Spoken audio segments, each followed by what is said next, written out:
Imagine a master sculptor who can create breathtaking statues. He has a perfect understanding of form, texture, and beauty. But what if the sculptor is given a single, strange instruction to use a slightly flawed piece of marble? Would his pride allow him to work with imperfection? Or would his ego demand only the finest materials, believing his talent is above the task itself? Our lives are much like this. We spend years honing our skills, building our resumes, and perfecting our craft, believing that our talent is the only thing that matters. But we often forget that the true tests of life are not about our abilities, they are about our character.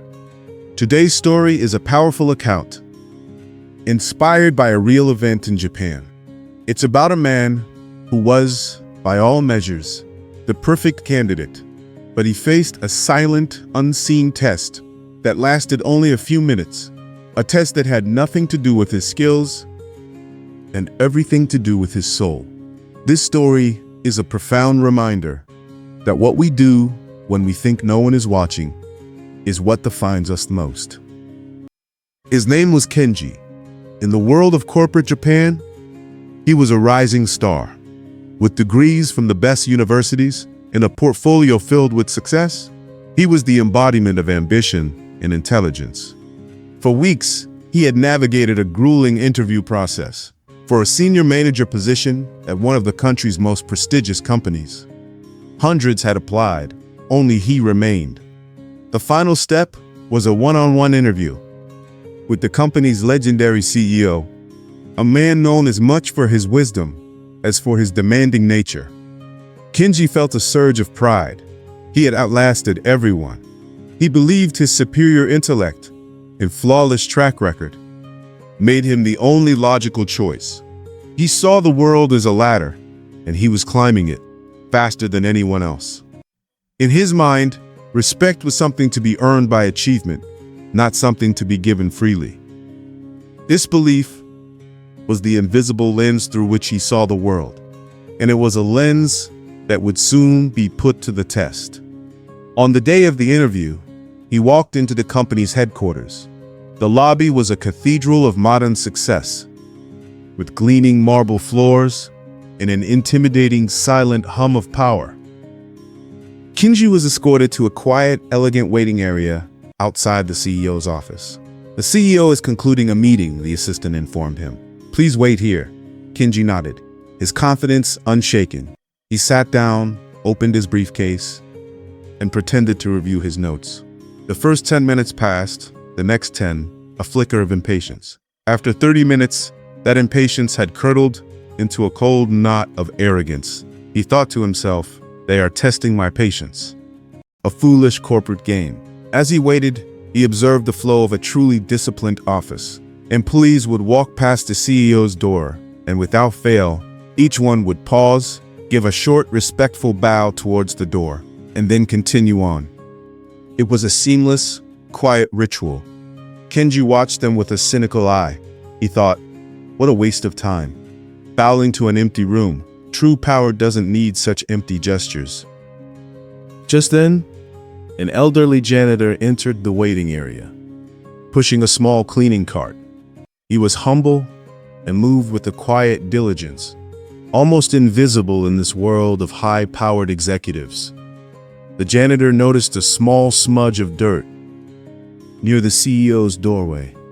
With quiet care, he knelt down, took a cloth from his cart, and wiped the floor until it was spotless. He did it not because he was told, but because it was his domain, and he took pride in it. Tone, narrative, describing a struggle. As the janitor stood to leave, the corner of his cart caught on the leg of a small table. A small plastic trash bin tipped over, spilling its contents. Paper scraps, a used tea bag, and dust scattered onto the pristine floor. The old man let out a quiet sigh and immediately bent down, his old hand struggling to pick up the scattered pieces. It was an awkward, undignified moment. Just then, An elderly janitor entered the waiting area, pushing a small cleaning cart. He was humble and moved with a quiet diligence, almost invisible in this world of high-powered executives. The janitor noticed a small smudge of dirt near the CEO's doorway. With quiet care, he knelt down, took a cloth from his cart, and wiped the floor until it was spotless.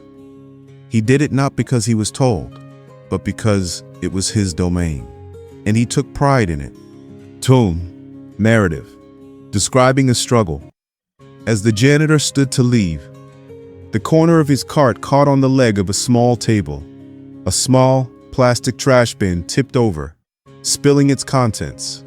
Paper scraps, a used tea bag, and dust scattered onto the pristine floor. The old man let out a quiet sigh and immediately bent down, his old hand struggling to pick up the scattered pieces. It was an awkward, undignified moment. The moment they finished, the CEO's door swung open. The CEO, an imposing figure with sharp, wise eyes, stepped out.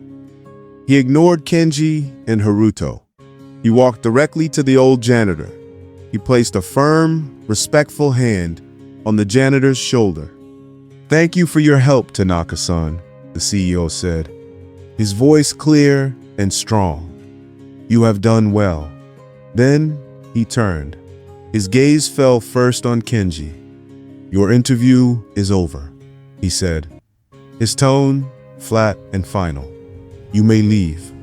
Kenji stood up, his face a mask of confusion. "Sir, with all due respect, you haven't asked me a single question." The CEO's eyes were like steel. "Your qualifications are on paper. I needed to see your character. And for the last hour, I have. I saw you watch my employees with disdain. I saw you sit motionless while the man struggled right in front of you. You, sir, only value the gears that look like you." The CEO then motioned to the humble janitor. "This is Mr. Tanaka, our company's vice president for over 20 years. He then looked at Haruto. "And this is our new management trainee. The interview was not for a job. It was a test of perception. I was not looking for a skilled manager. I was looking for my successor." He looked back at Kenji, his voice softening with disappointment. "The greatest skill a leader can have is not intelligence, but awareness. The ability to see the worth in every person. You failed to see the man, Kenji. You only saw the uniform. And that is why you are not ready to lead." Kenji stood frozen, the gleaming marble floor suddenly feeling like ice beneath his feet. The entire world had shifted in minutes. His lifetime of achievements had been rendered meaningless by 20 seconds of inaction, born from a single thought of pride. This true story is a mirror. It forces us to ask ourselves, who are we when the title is stripped away and the suit comes off? Who are we when faced with a small opportunity to show kindness? Character is not a performance we put on for an interview. It is the sum of thousands of tiny choices we make every day. It is the habit of respect, the instinct of kindness, the discipline to control the arrogant voice in our head that tells us we are better. Your resume shows what you have done. Your character shows who you are. And in the final analysis of life, it is who we are that builds our true legacy. If this story has given you something to reflect upon, please show your support by liking this video and sharing it. To continue exploring life's most important lessons, be sure to subscribe to our channel. Thank you for listening.